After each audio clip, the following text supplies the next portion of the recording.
You're working for Jesus. The harvest is great. The laborers are few. That's what Jesus is going to say in Luke chapter 10.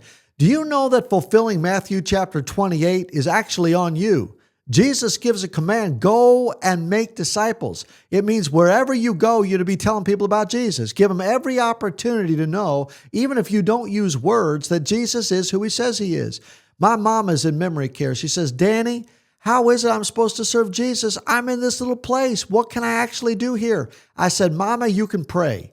Mama, you can go to those who can't understand and you can tell them about the love of God found in Jesus.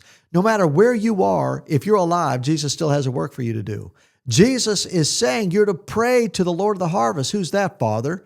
That's our Father who art in heaven. His name is hallowed. We're to be praying to him that he would do whatever is required, that he would use us to see eternal fruitfulness happen.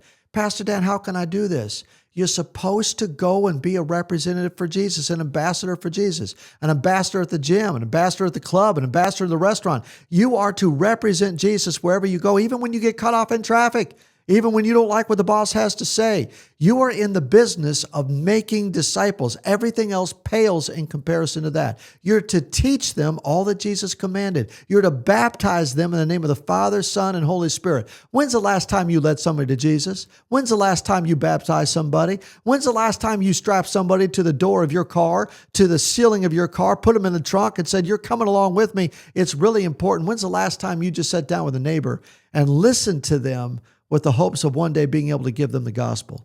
Jesus says it's so significant. You are to be praying to the Father that you would have those opportunities, and you're to be praying that God would add more people to the work that needs to get done. I don't understand this passage fully because it's remarkable to me knowing that Jesus has to make us alive because we were dead and we need it in his grace to be given, and yet somehow we're responsible to go and be obedient in telling the story. Jesus wants to use you to tell his story. May he make you great as a laborer to the harvest, because he says the harvest is great. Not the harvest that's a problem.